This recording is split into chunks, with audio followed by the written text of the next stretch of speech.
فصل دوم سریال سورنس یا همون جداسازی 17 ژانویه به روی آنتن رفته و قبل از اینکه در دسترس عموم قرار بگیره در اختیار منتقدا قرار گرفته تا بتونن با نقدایی که منتشر میکنن یه هایپ اولیه‌ای به انتشار فصل دوم بدن و خب همونطور هم که میبینیم به بهترین شکل ممکن این کار انجام دادن، چون همین الان که ما داریم صحبت میکنیم از بین 42 تا نقد منتشر شده تونسته نمره 100% راتن تومیتوز رو به دست بیاره. جا داره اینم بگیم که فصل اولش نمره 97% رو به دست آورده بود. حالا که فصل دوم این سریال به تازگی منتشر شده، خیلی خوبه که بریم سراغ فصل اول، ببینیم چه اتفاقاتی تو فصل قبل افتاده و چه سوالاتی بی پاسخ مونده تا با دید بازتر و دقیق‌تری به سراغ فصل دوم بریم و هیچ دیتیلی رو از دست ندیم. مشخصا این ویدیو اسپویلرهای کوچیک و بزرگ خیلی زیادی راجع به این سریال داره، پس در نتیجه اگه فصل اول ندیدین این ویدیو رو یه جا سیو کنیم، بریم فصل اول ببینیم و بعد از اینکه تمامش کردیم بیاین سراغش. راستی یه چیز دیگه، دکمه سابسکرایب رو یادتون نره بزنین. همین دیگه، به فاینکات خوش اومدین.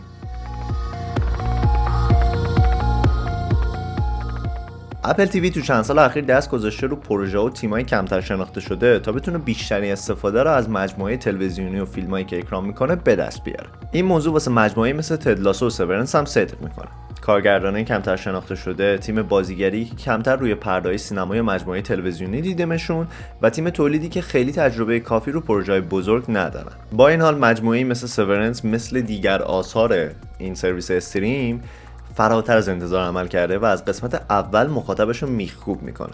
فصل اول شما با کاراکتر اصلی یعنی مارک همراه میشین، آدمی که زنش رو تو دنیای واقعی از دست داده و واسه جبران از دست دادن زنش به دنبال راهیه تا بهبود پیدا کنه و از اونجایی که روش‌های بنیادی و اصولی مثل تراپی روش کارساز نیست، روی یه طرحی از شرکت لومان ثبت نام میکنه و تو اون شرکت استخدام میشه. توی این طرح مغز شما به دو قسمت تقسیم بندی میشه، یه نسخه داخلی که بعد از پایین اومدن آسانسور شرکت به وجود میاد و یه کاراکتری از شما تو فضای شرکت میسازه و یه نسخه بیرونی که همون نسخه خود شما در دنیای واقعیه. نسخه شما تو دو تا دنیای متفاوت و دو تا مغزتون هیچ ارتباطی با هم دیگه ندارن و خود شرکت لومان هم از این پروژه به عنوان یه روش بهینه واسه کار کردن یاد میکنه که به مزخرف‌ترین اما نوآورانه ترین شکل ممکن ورک لایف بالانس رو سعی میکنه پیاده سازی کنه. حالا مارک کاراکتر اصلی ما به شکل روزانه با همکارای عجیب و غریبش توی فضای خیلی عجیب و غریب تر با نور خیلی سرد و دیوارای خیلی عجیب و غریب اما خیلی منظم باید بشینه کار بکنه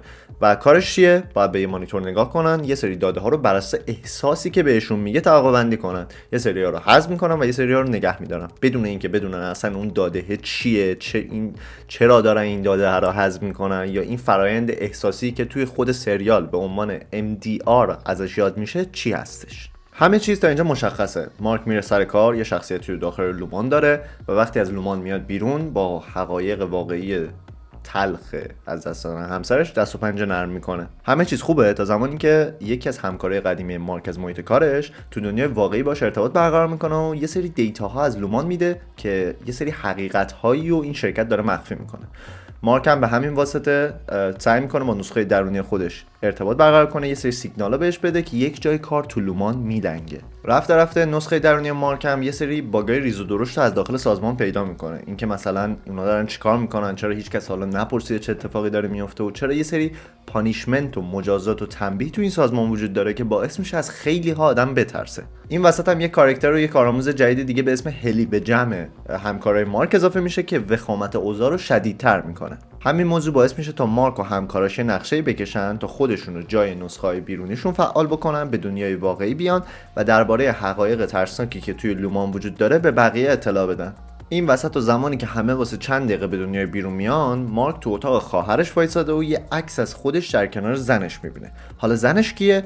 یه خانوم که تو شرکت لومان تحت عنوان میس کیسی الان داره کار میکنه و نمرده. پلاک تویست داستان به همینجا خلاصه نمیشه. هلی هم بعد از اومدن به دنیای واقعی متوجه میشه که نه تنها یک کارمند ساده تو شرکت لومان نیست، بلکه وارث شرکت لومان و از نوادگان کیر ایگان مؤسس و مالک این شرکته و اصلا دلیلی که فرایند سورنس و جداسازی رو انجام داده اینه که بتونه اعتماد عمومی رو نسبت به خودش جلب کنه، سرمایه گذاری بیشتری رو نسبت به این پروژه به دست بیاره و بتونه این تحقیقات خودش رو در سطح جهانی و برای عموم مردم در دسترس قرار بده.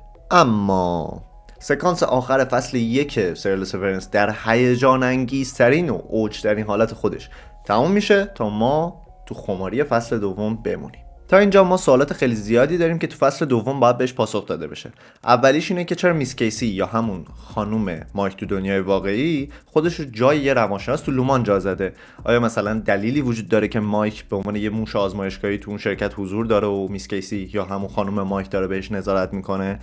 یا مثلا یه تئوری توته میتونه این باشه که اینا یه پروژه گسترده‌تری از خود شرکت لومانه و این خانم روانشناسه از عمد به مایک نزدیک شده تا بتونه پلن‌های آینده برای استخدام مایک تو شرکت رو بچینه.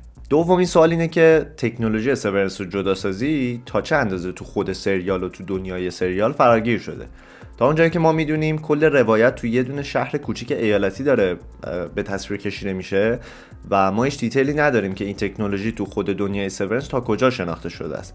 البته که طبق دیده هامون از فصل 1 ما میدونیم که از این تکنولوژی تو خارج از شرکت لومان هم استفاده کردن. سومین و بزرگترین سوالی که باقی میمونه اینه که لومان اصلا چی کار میکنه؟ ما تو فصل 1 یه سری اتاق‌هایی رو دیدیم که حیوانات مختلفی مثل خوک توش بودن و میدونستیم که این خوک‌ها به این دیتاهایی که اینا دارن هضم می‌کنن مرتبطن، اما هنوز نمیدونیم که دقیقاً لومان داره چی کار میکنه. جدا از اون تریلر منتشر شده از فصل دوم هم خیلی سوالات بی‌پاسخ زیادی واسمون میذاره. مثلا یکیش اینه که چرا مایک و هلی دوباره به عنوان نسخه‌های درونیشون داخل سازمان و کنار همکارای جدیدشون قرار گرفتن و دارن کار میکنن. یا مثلا تو یه جایی از تریلر از واژه سیورنس ریفورم استفاده شده که میتونه این معنی رو داشته باشه که لومان به یه تکنولوژی دسترسی داره که اینایی که فرار کردن دوباره میتونن حافظه‌شون رو از دست بدن و به شرکت برگردن. یا مثلا یه سکانس دیگه داریم که مایک و همکاراش تو خارج از محیط شرکت کنار همدیگه جمع شدن. این مثلا این سوال باقی میذاره که آیا اونا تونستن همو پیدا کنن تا بتونن به حقیقت واقعی لومان پی ببرن یا نه.